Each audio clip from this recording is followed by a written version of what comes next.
આભરણલા બોલ. હું તમને જે સવાલ પૂછું ને એનો કાલ જવાબ ના આપતા. હાર બોલ. પૂછ. મેં તમને ઓલા પૈસા આપ્યા ને એ ક્યારે પાછા આપશો? પરમ દિવસે. હિમુ, આજ તાર પપ્પા જોડે મારું બાજવાનું થઈ ગયું છે. જોઈ ચેક બહાર જવાનું કે ને તો ના પાડ દેજે. એ મો, હા હું પિઝા ખાવા જાઉં. તારે આવું હે? ના. તારે હેતા પહેલાના માણસો 100 વર્ષ જીવતા હતા નહીં? અને અત્યારના માણસો છે ને એ પૂરું ઊંઘીએ નહીં શકતા. ના ના, પણ થોડું વિચારો તો ખરા કે પહેલાના માણસો 100 વર્ષ કેમનું જીવતા હતા. પણ પહેલા છે ને હવા શુદ્ધ હતી, ખાવા પીવાનું ચોખ્ખું મળતું હતું મિશ્રણ વગરનું, અને બૈરાઓ છે ને ઓછું બોલતા હતા. આજે મને તોડી નાખશે આ.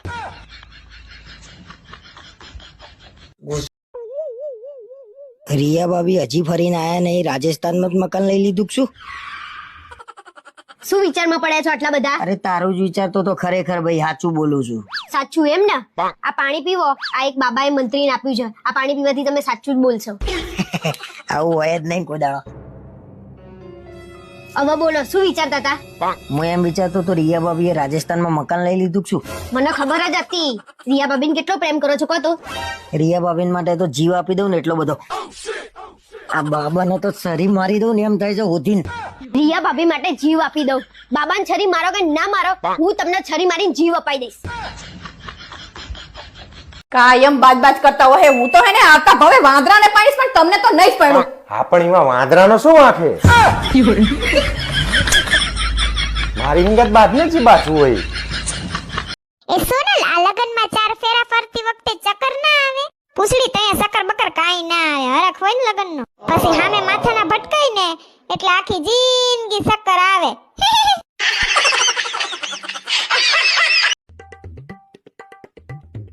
હવે તો એક લેખકે લખ્યું કે પુરુષોના બોલવાનો અધિકાર હોય. તમે અંદાજો મારી શકો છો કે એ ખાલી લખી શક્યો છે.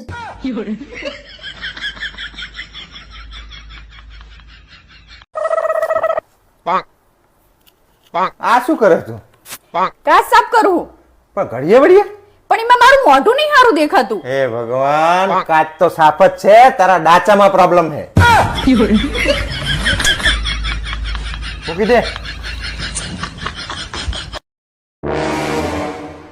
ભાવિન, મારી ચેકબુક પડી ગઈ. આ તો કાંઈ વાંધો નહીં, નવી કઢાઈ આવશું. પણ તારી કોક નકલી સહી કરીને પૈસા ઉપાડી લે તો? અરે કોઈ મારી નકલી સહી કરી જ નહીં કે મેં બધામાં મારી સહી કરી રાખી છે. જો મમ્મી, હું દુકાનવાળા છેતરી નહીં. 1000 માં એક ચપ્પલ લખેલું ને 2 ચપ્પલ લઈને આવી. હા, એ બીજા ચપ્પલ ઉપર 1000 રૂપિયા લખવાનું ભૂલી ગયો હશે. હે ભાવેશ, હા બોલ. તમને મારી સૌથી વધુ કઈ વાત ગમે છે? જાણે તું મને એવું કે ને કે ભાવેશ, હું થોડાક દાડા પિયર જઈ આવું. ઈ જો મમ્મી, હું દુકાનવાળા છેતરી નહીં. 1000 માં એક ચપ્પલ લખેલું ને 2 ચપ્પલ લઈને આવી. હા, એ બીજા ચપ્પલ ઉપર 1000 રૂપિયા લખવાનું ભૂલી ગયો હશે.